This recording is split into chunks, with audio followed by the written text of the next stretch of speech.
Good morning to everyone. Myself B. Tulsi Koteswari, by lecturer in chemistry, Sir CRR College for Women, Eluru. I am dealing the subject chemistry for semester 5, paper 5A. Title is Inorganic, Organic and Physical Chemistry. In this video, I am explaining the topic crystal field theory, part 2. In this video, I am explaining the key points are splitting of d orbitals in tetrahedral and square planar complexes, factors affecting CFSE, merits and demerits. First of all, splitting up of d orbitals in tetrahedral complexes. Tetrahedral complexes are those in which having the coordination number 4 and 4 ligands are arranged at the corners of the tetrahedron. L means ligands here, M is the metal ion. These 4 ligands are arranged at the corners of the tetrahedron. These x, y and z are 3 coordinate axes. Here the 4 ligands are arranged in between the coordinate axes. The coordination number in tetrahedral complexes is 4. In tetrahedral field, the ligands approach the metal in between the axes. So, the ligands interact more with the T2G orbitals since these lobes also in between the axes than the orbitals between the axes. EG orbitals are lying on the axis, T2G orbitals are lying in between the axis. In tetrahedral complexes, the ligands approach the metal in between the axis. So here, the T2G orbitals of the metal will have more interactions with the ligands. EG orbitals will have less interactions with the ligands. Thus, here the 3 T2G orbitals are of higher energy and 2 EG orbitals of lower energy. Since T2G orbitals are having higher interaction with the ligands, their energy will be increased. EG orbitals are having lower interactions with the ligands, so these energy is decreased. Thus, although here also d orbitals are split into two groups, but in the reverse order of octahedral complexes. In octahedral complexes, T2G orbitals are having lower energy, EG orbitals are having higher energy. But in tetrahedral complexes, T2G orbitals are having higher energy, EG orbitals are having lower energy. So this is the splitting in tetrahedral complexes. In this is the energy indication from bottom to top energy increases. This is the state 1 in which the 5 d orbitals in the metal ion are in the free state. Metal is in the free state. These 5 d orbitals are having the same energy, that is these are degenerate.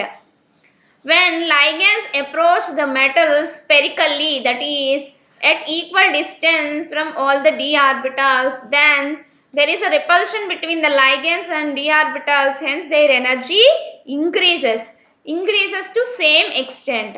But this is the case not always. Here the ligands approaches the metal tetrahedrally, that is the ligands are in between the axes. So the T2G orbitals whose lobes are in between the axes will interact more with the ligands, hence their energy is increased. The EG orbitals whose lobes are on the axis which have less interaction with the ligands, so their energy is decreased. This is the reverse splitting of octahedral complexes. In octahedral complexes, T2G orbitals are having lower energy, EG orbitals are having higher energy. But here, EG orbitals are having lower energy, T2G orbitals are having higher energy. The difference between these two energy levels is known as crystal field splitting in case of tetrahedral complexes, which is represented by delta T, which is equal to 10 dq. When electron enters into the EG orbital, here it stabilizes the complex, so its energy is 0.6 delta or 6 dq. When electron enters into the T2g orbital, it destabilizes the complex. So its energy is 4 dq or 0.4 delta. The crystal field splitting in this case is denoted by delta T, the subscript T indicating tetrahedral complex. In tetrahedral field, since d orbitals are not interacting directly with the ligand field, the splitting of d orbitals is less than that in the octahedral complex. Since here the d orbital here the ligands are in between the axes, so there is less interaction with the d orbitals. So there is a less interaction, splitting is also less in case of tetrahedral complexes. In other words, delta T is less than delta O, which is actually represented by the formula delta T is identically equal to 4 by 9 delta O. That is, the crystal field splitting in tetrahedral complexes is nearly half of the crystal field splitting in case of octahedral complexes. The lower value of crystal field splitting in tetrahedral complexes may also be attributed to the lesser number of ligands. That is, in tetrahedral complexes there are only 4 ligands, but in octahedral complexes there are 6 ligands. So here, due to less number of ligands, there is less interaction, so delta value will be decreased. In tetrahedral complexes, an electron going into each orbital is stabilized by 0.6 delta T, while that in going to T2g orbital it is destabilized by 0.4 delta. Since T2g orbitals are on the higher energy side, EG orbitals on the lower energy side. Thus here the first two d electrons will go to EG orbitals. As far as the third and onwards the electron is concerned, their entry to EG or T2G depends upon the nature of the ligand field, strong and weak. When there is a strong ligand, the third electron is paired up in the EG orbital. When there is a weak ligand, the third electron will go to T2G orbital, as explained in case of octahedral complexes.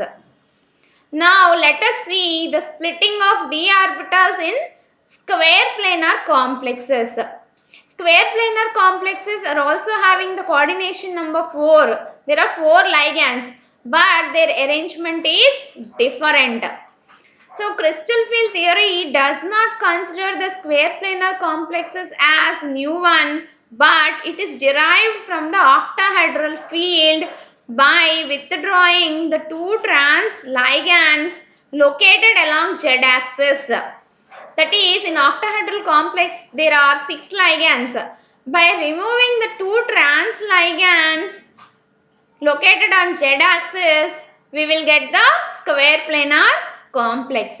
Here the 4 ligands are placed along x and y axis only. That is, on x axis there are 2 ligands, on y axis there are 2 ligands in case of square planar complexes. The withdrawing of 2 trans ligands situated along z-axis of the complex leads to the following 2 situations. First situation, if the ligands lying on the z-axis are moved away, that is not removed completely, moved away from the central metal ion, then the remaining ligands on xy plane tend to approach the central metal ion more closely. Due to this, the d orbitals in xy plane are repelled to a greater extent from the ligands than in case of octahedral structure. So this will naturally increase the d orbitals in xy plane, that is, increase in energy of dx square minus y square orbital and dxy orbital. Simultaneously, The d orbitals lying on z axis as well in the xz and yz planes experience relatively smaller repulsion from the ligands. That is, when ligands on z axis are moved away, then the d orbitals which are having the lobes on z axis or xz or yz planes will have smaller interaction, then their energy will be decreased. That is, the energy of dz square, dzx and dyz orbitals falls appreciably. These changes result in a tetragonal structure. Next, second option is, if the trans ligands lying along the z-axis are removed completely, then a square planar complex is formed. This feature will lead to further rise in the energies of the d orbitals such as dx square minus y square and dxy orbitals, and a further fall in the energies of dz square, dzx and dyz orbitals. So, the crystal field splitting in case of square planar complex is indicated by delta Sp. Sp, the subscript Sp indicates square planar complex. So, this is the splitting. In this is the energy of 5 d orbitals when metal is in the free state. So, when metal is in the free state, the 5 d orbitals will have the same energy, that is, these are degenerate. But the ligands approach the metal octahedrally. Then these 5 orbitals split into two groups, T2g and Eg. T2g will have lower energy, Eg will have higher energy. That is, dxy, dyz and dzx have lower energy. Dx square minus y square and dz square are having higher energy. Here there are two options. First option is when the two ligands on the z-axis are moved away from the central metal ion, then the energy of dz square and dyz and dzx decreases further, and dxy and dx square minus y square increases. Next, second option is the two trans ligand on z-axis are removed completely.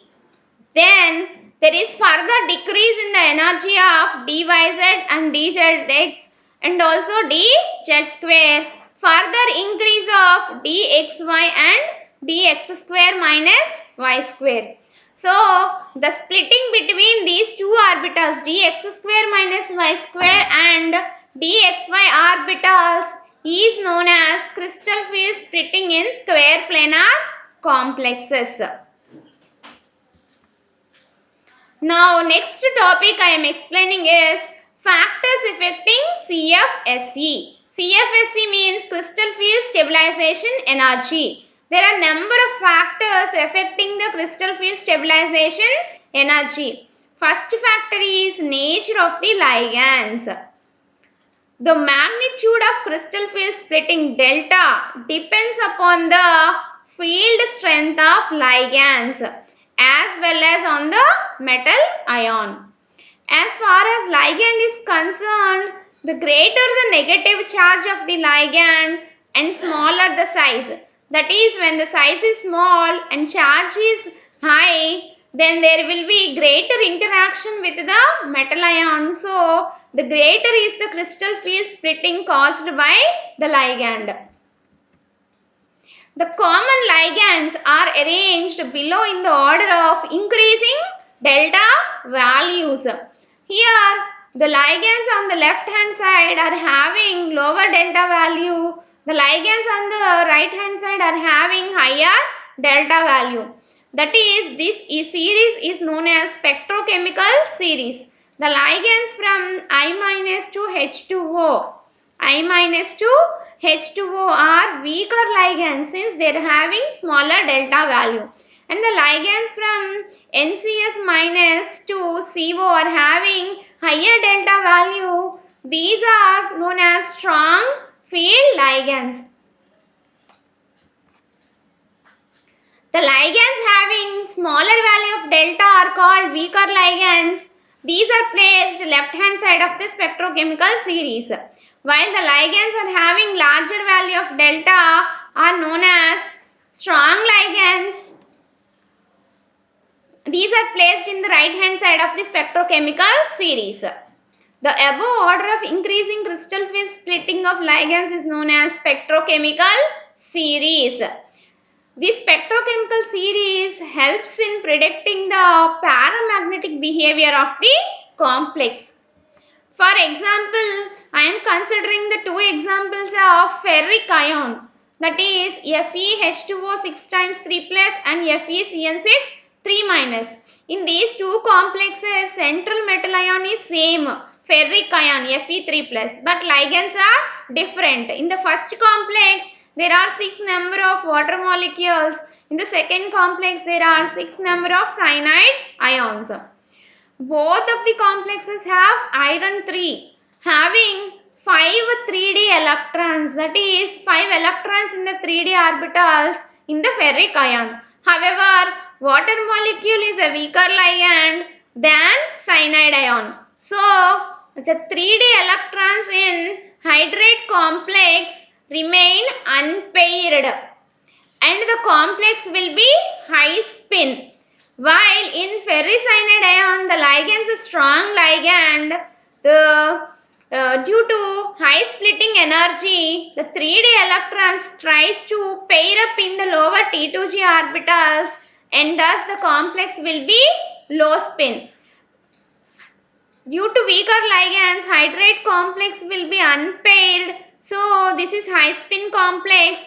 Due to stronger ligands, the electrons in the 3d orbitals are paired up. So, it is low spin complex. Next, second factor is oxidation state of the metal ion. Crystal field splitting energy increases with the increase in the oxidation state of the metal ion, because while increasing the oxidation state, its size becomes small, so it will be more interacted with the ligand, hence there will be greater splitting energy. Next, the third factor is size of the d orbitals. For similar complexes, crystal field splitting energy increases with the increase in the size of the d orbitals. That is, there are different types of d orbitals, 3d, 4d, 5d.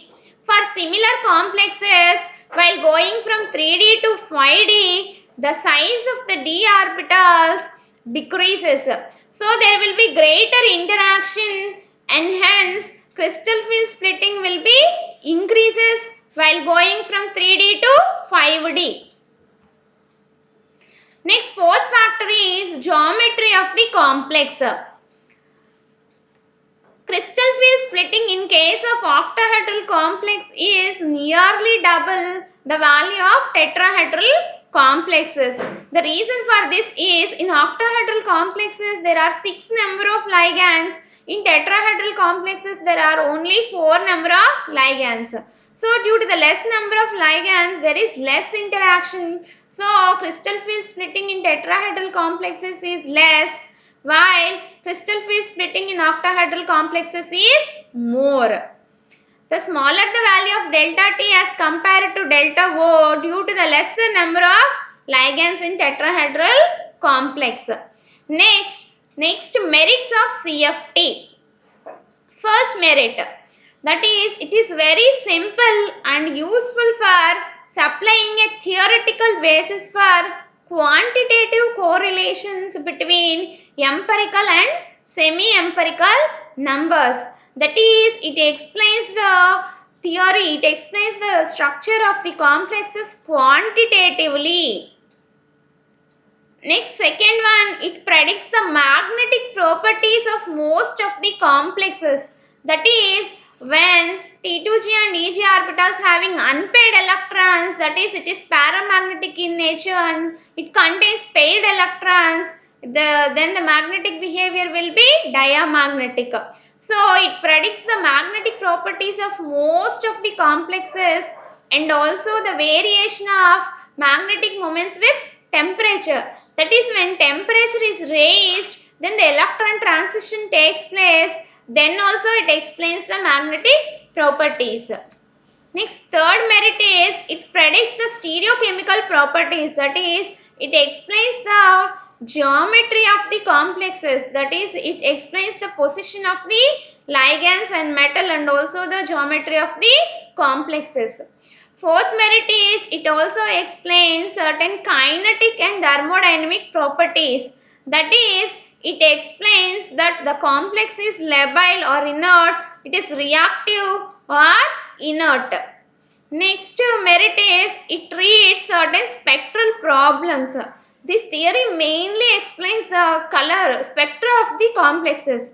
That is, when the electron from T to G to Eg transfer takes place, then Eg is higher energy orbital, the electron is not stable and it loses some energy in the form of light and comes down. So due to this, the complexes are colored. The complexes are colored mainly due to d-d transitions, which is explained mainly by the crystal field theory. Next, demerits of CFT. First demerit, it places total emphasis on the d orbitals of the metal and it completely ignores the ligand orbital. That is, the CFTs mainly explains the d orbitals of the metal and ignores the ligand orbitals. Hence, the properties depend upon the ligand orbitals are not explained by CFT, which is the first demerit. Second demerit is it does not account for the relative strength of the ligands that and hence cannot explain why H2O water molecule appear as strong ligand than hydroxide ion and halide ions in the spectrochemical series. That is, in the spectrochemical series, it does not explain the relative strengths of the ligands.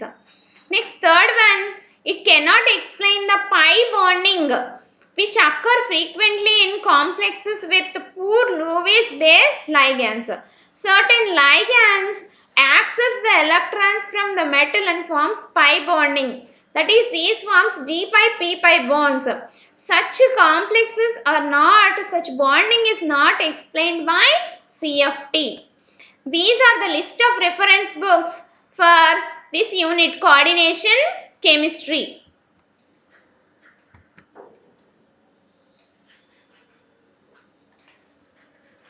Thank you.